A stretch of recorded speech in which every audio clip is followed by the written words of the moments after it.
누가복음 22장 39절로 46절까지 제가 봉독을 하겠습니다.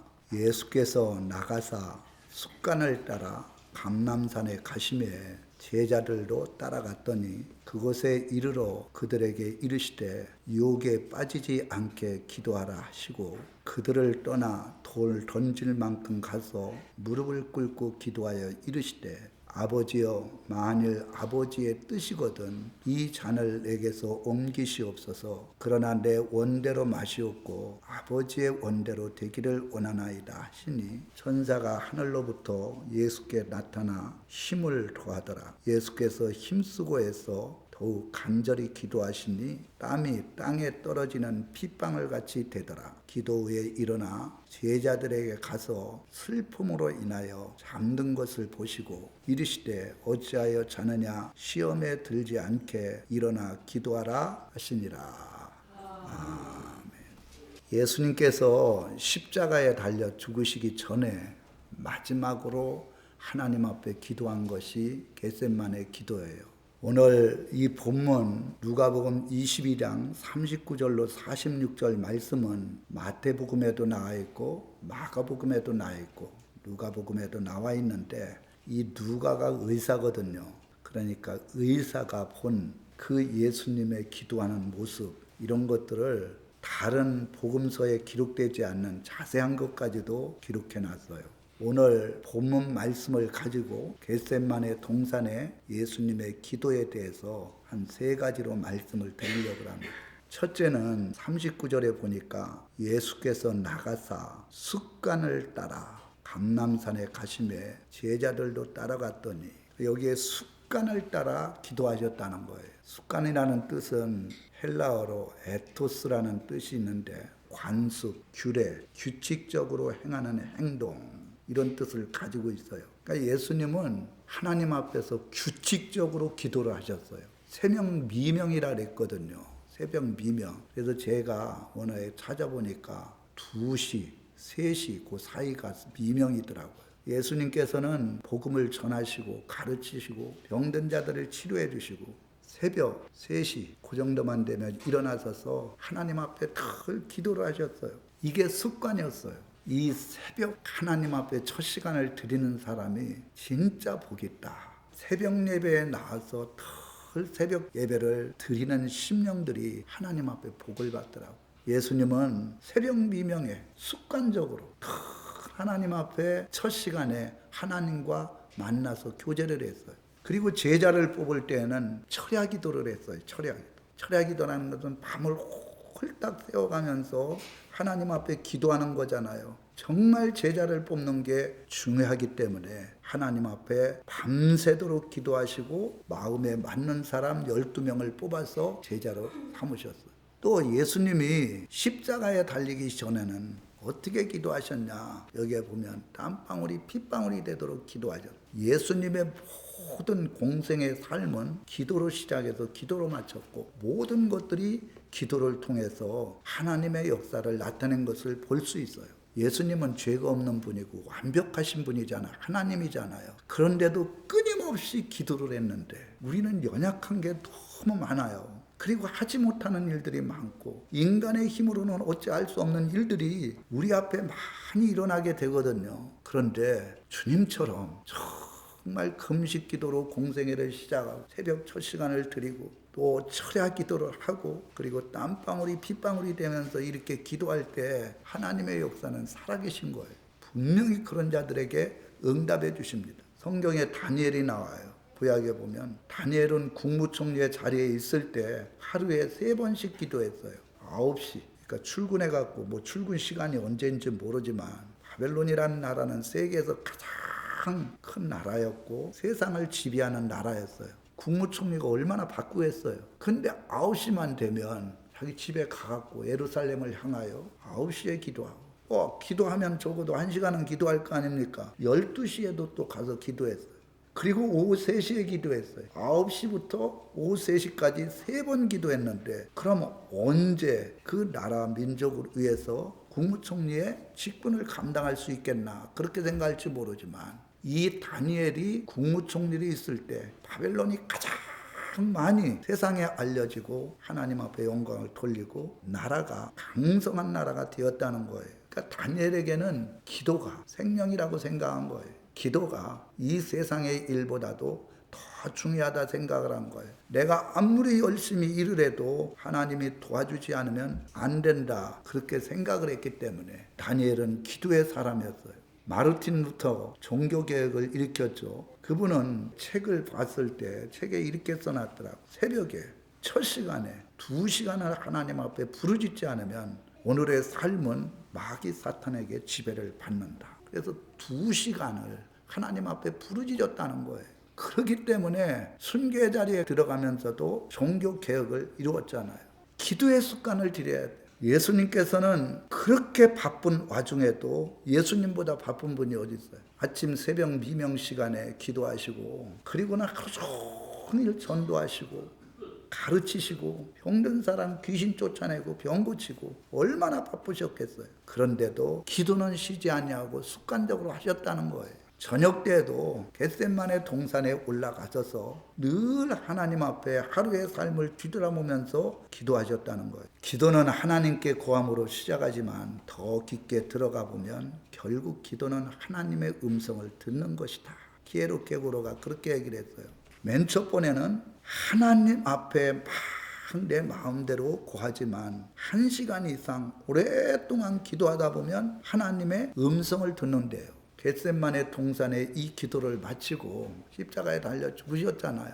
이 기도가 얼마나 중요한지를 우리들에게 말씀해 주고 있잖아요. 그런데 왜 우리의 삶 속에서 문제가 해결이 안 되냐? 주님께서 이렇게 말씀하시더라고요. 말씀대로 기도를 안 했기 때문에 그렇다는 거예요. 말씀대로. 말씀은 1.1핵도 빼거나 더하지 않고 말씀 그대로 믿음으로 기도하면 100% 응답받는데 기도를 해도 자기의 생각 뜻대로 기도하기 때문에 하나님의 역사가 없다는 거예요. 오늘 이 말씀을 들으시고 새벽 예배에 교회가 멀어서 못 나오시면 집에서 딱 시간을 정해서 일어나자마자 한 30분이든 10분이든 하나님 앞에 먼저 기도하고 그리고 모든 생활하는 습관을 들이세요. 그리고 문제가 있으면 사람 찾아가지 마시고 하나님 앞에 나와서 아니면 집에서라도 하나님 앞에 간절히 기도해서 하나님의 뜻, 하나님의 응답을 받고 행동해 보셔요. 분명히 하나님이 역사해 주십니다. 예수님께서는 습관을 쫓아 기도하셨다. 기도가 이렇게 중요한 거예요. 두 번째로는 여기 보면 42절에 일어났어요. 아버지여, 만일 아버지의 뜻이거든 이 잔을 내게 옮기시옵소서. 그러나 내 원대로 마옵시고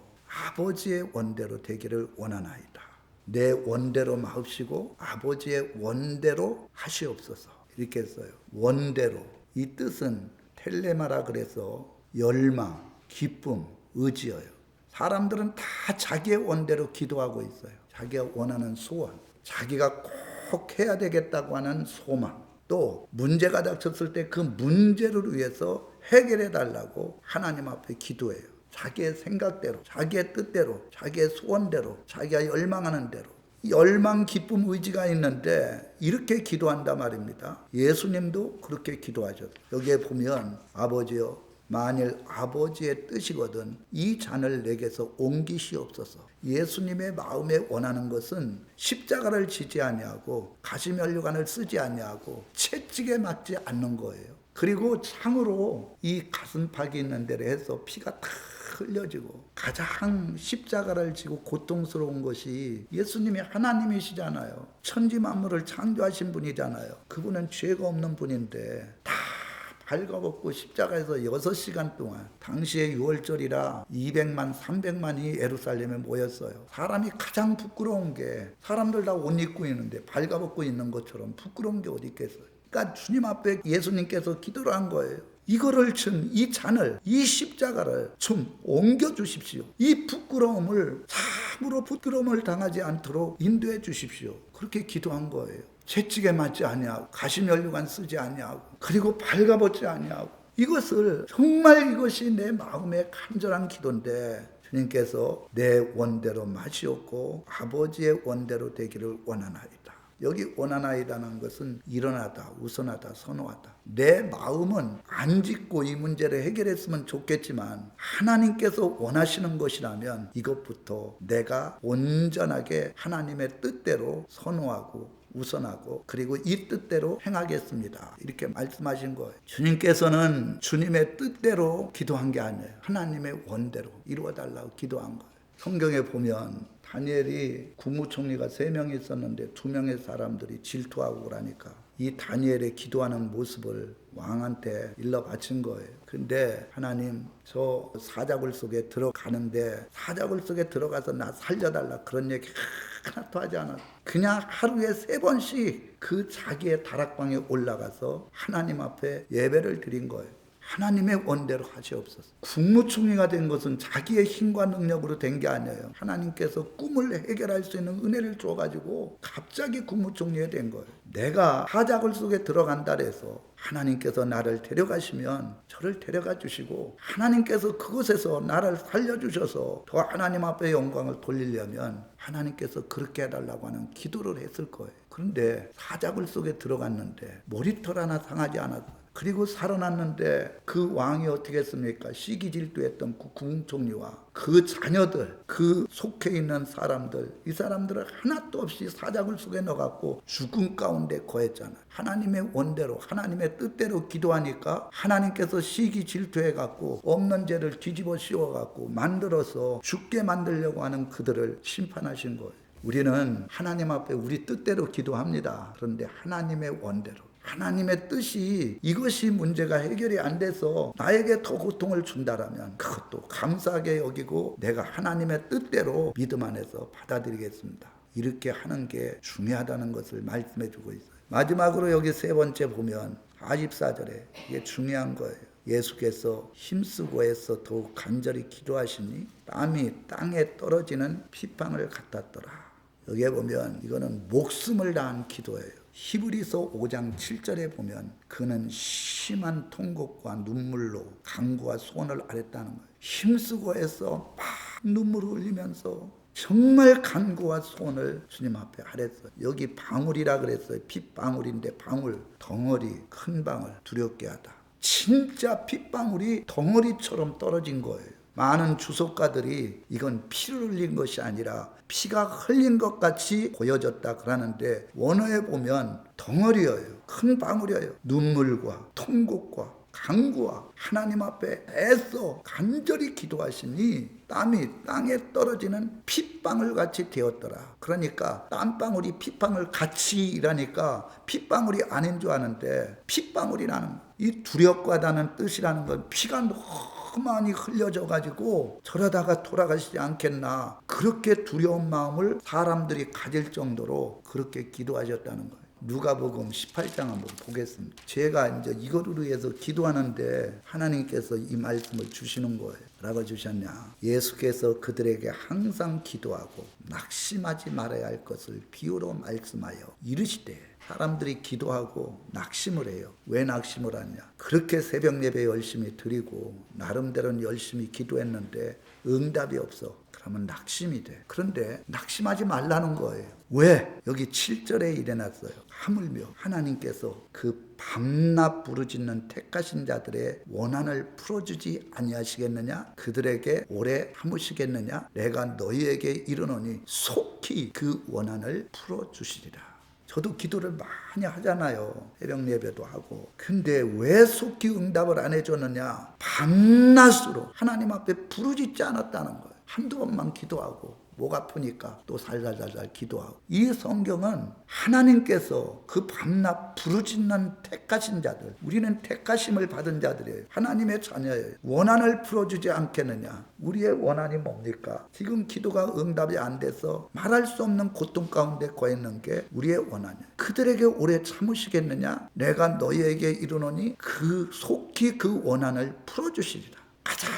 응답을 빨리 받는 비결이 뭐냐? 낙심하지 아니하고 응답이 속히 이루어지는 것이 뭐냐? 낮에도 부르짖는 것, 밤에도 부르짖는 거예요. 예수님이 땀방울이 핏방울이 되도록 간절하게 여기에 그래놨어요. 힘쓰고 해서 더욱 간절히 기도하십니다. 하나님은요 우리의 기도하는 모습을 다 보고 알고 있어요. 예수님도 힘쓰고 해서 간절히 기도해서 땀방울이 핏방울이 떨어져 갖고 사람들이 그것을 보면서 그 제자들이 보면서 저러다가 돌아가시지 않겠나 이렇게 두려워하는 마음을 가졌다는 거예요. 이 성경의 말씀이 뭐가 어려워요. 그런데 교회들이 부르짖어 기도를 안 해요. 그러니까 응답이 더뎌지는 거예요. 여기 예수께서 그들에게 항상 기도하고 낙심하지 말아야 할 것을 비유로 말씀하여 이르시되 여기에 과부가 나와요. 아들도 없어. 남편도 죽었어. 백도 없고 힘도 없어요. 근데 끊임없이 재판장에게 나아갔고 부르짖고 소리를 하면서 자기의 원한을 주님 앞에 아랠 때 뭐라고 얘기를 했어요? 5절에 보면 이 과부가 나를 번거롭게 하니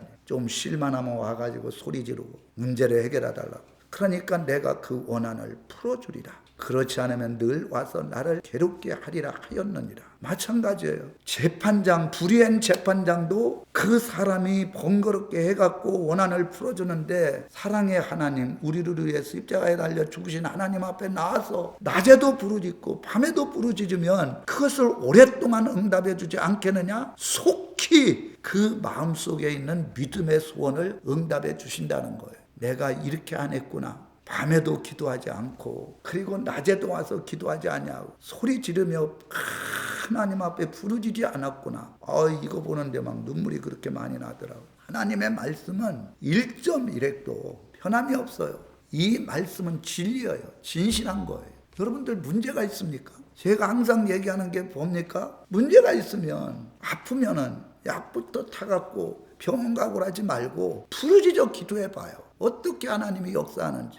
우리 한번 야고보서 1장을 한번 보겠습니다. 5절부터 8절까지 보겠습니다. 너희 중에 누구든지 지혜가 부족하거든 모든 사람에게 후히 주시고 꾸짖지 아니하는 하나님께 구하라. 그리하면 주시리라. 오직 믿음으로 구하고 조금도 의심하지 말라. 기도하는 것 이게 죄가 되지 않는 것이면 조금도 의심하지 말라는 거예요. 의심하는 자는 마치 바람에 밀려 요동하는 바닷물결 같으니 이런 사람은 무엇이든지 주께 얻기를 생각하지 마라. 하나님을 전적으로 믿었으면 그 의심하지 말아야 되는데 의심과 하나님을 믿는 마음이 이게 정함이 없으니까 그런 자들에게는 하나님이 응답해 주지 않는다는 거예요. 주께 응답받기를 생각하지 말라는 거예요. 하나님 반드시 응답해 주신다. 믿음을 가지고 낮에도 부르짖고 밤에도 부르짖고 하나님 앞에 간절하게 기도하면 하나님께서는 후히 주시고 꾸짖지 않으시는 그 사랑의 하나님이 그리하면 주신다는 거예요.